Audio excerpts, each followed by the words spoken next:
We're going to add a patch stamp to enhance a pre-existing block. Let's click on the Patch Stamp tool and choose a flower design.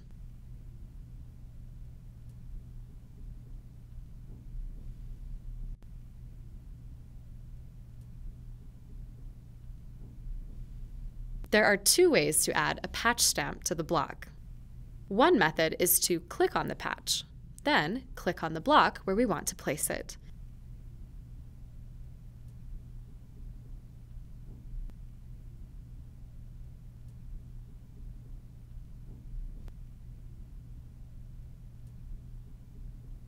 For the other method, let's choose the leaf motif number 1.